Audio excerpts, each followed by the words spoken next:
Welcome student, myself Dr. Jaswant Sharma, Associate Professor in Chemistry. Today I am going to discuss about relative reactivity or stability of acyl derivative. हमारे लिए derivative हमने इससे पहले वाले lecture में nucleophilic acyl substitution पढ़ा और हमने वहाँ समझा कि जो लिविंग ग्रुप है वो कितना इजी सब्स्टिट्यूट हो सकता है, कितना इजी सब्स्टिट्यूट नहीं हो सकता है, ये किस पर डिपेंड करेगा? वो डिपेंड कर रहा है इसकी रिलेटिव स्टेबिलिटी पर ही। कोई एसिड डेरिवेटिव कितना स्टेबल है उतनी ही उसकी रिएक्टिविटी कम होगी। तो आज हम दोनों ही टॉपिक एक जैसे ही हैं, आइदर स्टेबिलिटी और रिएक्टिविटी ऑफ एसाइल डेरिवेटिव। हम पढ़ेंगे कि ये स्टेबिलिटी इसकी आखिर किस पर डिपेंड करता है, इसकी रिएक्टिविटी किस पर डिपेंड करता है। तो स्टूडेंट ध्यान दें, topic is relative stability of acyl derivative. तो हम यहाँ पर एक बार के लिए डेरिवेटिव को यहाँ बनाना चाह रहे हैं। ये डेरिवेटिव हमारे सामने है, एक तो Cl है जिसको हमने एसिड हैलाइड का है, एक डेरिवेटिव हमने एस्टर बना दिया था और एक इसी तरह से मैं इसको सीक्वेंस से लिख रहा हूँ जिससे कि हम स्टेबिलिटी और रिएक्टिविटी एक ऑर्डर में समझ लें, बार बार चेंज नहीं करें। और सिमिलरली RCONS2। तो ये चार डेरिवेटिव हैं, हम इनको एसाइल डेरिवेटिव कह सकते हैं। इन एसाइल डेरिवेटिव में ये जो Cl है, OR है, OCOR है, NS2 है, इनको हम लिविंग ग्रुप बोलते हैं। लिविंग ग्रुप पर डिपेंड करेगा कि ये कितना स्टेबल है।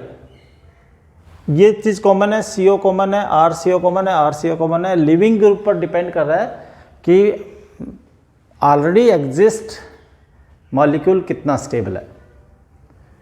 तो इसकी रिलेटिव स्टेबिलिटी किस पर डिपेंड कर रहा है? ये हैं इसके कुछ factors which affect stability of acyl derivative. First factor है जो हम हाथ क्या समझेंगे भी। First factor is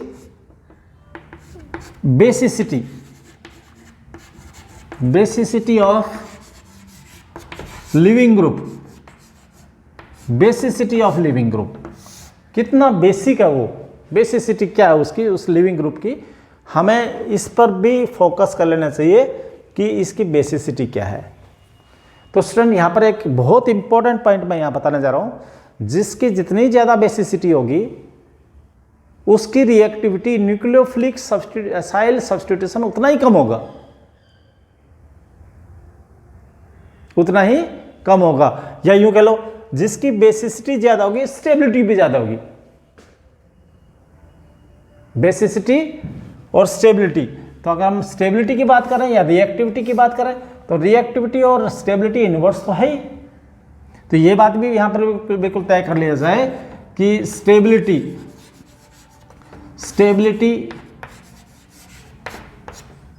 directly proportional to basicity. और रिएक्टिविटी की बात कर ले तो वो एकदम उल्टा हो गया। यहाँ रिएक्टिविटी इसके सामने लिख दिया जाए, ये लो रिएक्टिविटी भी कल समझ लिया जाए। तो रिएक्टिविटी बेसिसिटी के जस्ट अपोजिट है। तो यहाँ पर एक ऑर्डर में आपको समझा दूं कि यहाँ सबसे ज़्यादा बेसिसिटी किसकी होगी, ये हमें एक बार दिमाग में बैठा लेना चाहिए। तो बेसिसिटी का जो सीक्वेंस है वो ये रहेगा। NS2 की बेसिसिटी सबसे ज़्यादा है, फिर OCOOR की, देन OR की और देन Cl की। तो ये बेसिसिटी ऑर्डर है। तो ये बेसिसिटी ऑर्डर का मतलब डिक्रीजिंग ऑर्डर है। तो यहाँ पर रिएक्टिविटी क्या होगी? सबसे ज़्यादा रिएक्टिव ये होगा। स्टेबिलिटी क्या होगी? सबसे ज़्यादा स्टेबल ये होगा। तो स्टेबिलिटी और रिएक्टिविटी को हम अच्छी तरह से समझ लें।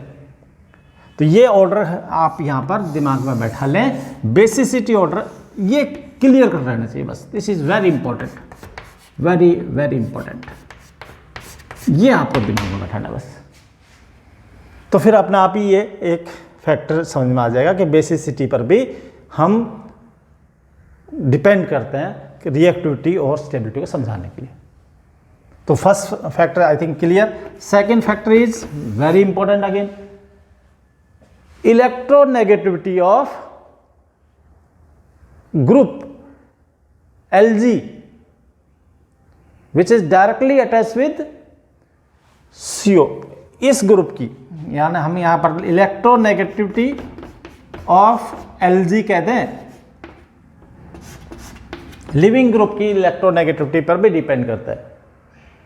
ये लिविंग ग्रुप की इलेक्ट्रोनेगेटिव कैसे चेक करें, जैसे एक एटम की इलेक्ट्रोनेगेटिविटी अगर हम चेक कर लेंगे तो वो का वो सीक्वेंस हमें इलेक्ट्रोनेगेटिविटी के बेसिस पर समझ में, इलेक्ट्रोनेगेटिव समझ में आ जाए तो उस ग्रुप की भी समझ, एटम की समझ आ गई तो वो ग्रुप की। तो इलेक्ट्रोनेगेटिविटी सबसे ज़्यादा किसकी रहती है, Cl की, देन OR की, देन OCOR की, देन NH2 की। तो ये दिस इज इलेक्ट्रोनेगेटिविटी ऑर्डर। तो ये भी आपको बिल्कुल क्लियर कर दिया मैंने यहाँ, इलेक्ट्रोनेगेटिविटी ऑर्डर। यहाँ पर क्या लिख देंगे, वो की वो बात लिख सकते हैं, रिएक्टिविटी और स्टेबिलिटी, रिएक्टिविटी और stability. Reactivity directly person to electronegativity, electronegativity इसका मतलब ये सबसे ज़्यादा इलेक्ट्रोनेगेटिव है इस इन सभी ग्रुप में, तो रिएक्टिविटी भी इसकी ज़्यादा है। और स्टेबिलिटी की बात करें तो इन्वर्सली प्रोपोर्शनल स्टेबिलिटी, ये स्टेबिलिटी होगी। बिल्कुल क्लियर होना चाहिए पॉइंट। यहाँ सेकंड जो मैंने टॉपिक दिया है, टॉप फैक्टर दिया, this is very important again. और last but not least very important, resonance stabilization, resonance stabilization.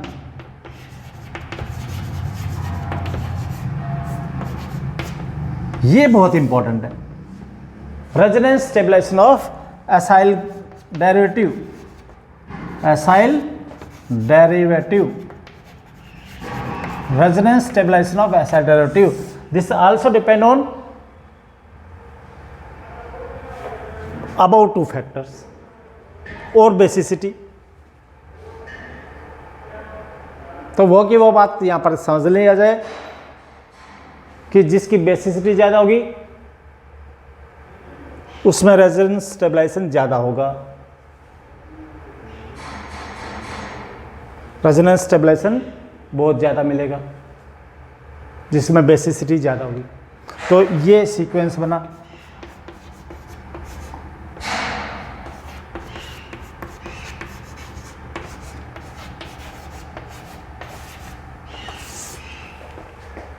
और जब स्टेबलाइजेशन ज़्यादा होगा तो रिएक्टिविटी कम होगी, स्टेबल ज़्यादा होगा। तो ये सबसे ज़्यादा स्टेबल हुआ क्योंकि रेजोनेंस स्टेबलाइजेशन इसी में सबसे ज़्यादा रहेगा। This is again very important. As resonance stabilise more, stability high, reactivity less. तो ये तीनों ही फैक्टर 1 2 3 इंपॉर्टेंट है किसको एक्सप्लेन करने के लिए, और रिलेटिव स्टेबिलिटी को एक्सप्लेन करने के लिए। तो इसको हम यूँ भी समझ सकते हैं कि CO और Z एक बार के लिए ले लिया जाए तो Z लेंगे तो यहाँ पर एक स्ट्रक्चर तो ये बनता है, देखो RCO नेगेटिव, और एक स्ट्रक्चर ये बनता है RCO ये Z पॉजिटिव। तो Z पॉजिटिव क्या होगा, जिसकी बेसिसिटी ज़्यादा होगी वो इजीली इसको स्टेबल कर देगा। तो स्टेबल कर देगा इसका मतलब इसका कंट्रीब्यूशन हुआ।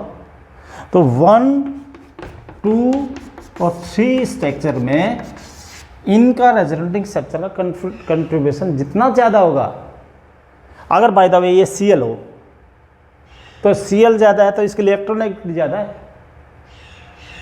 तो ये स्टेबल बनेगा ही नहीं।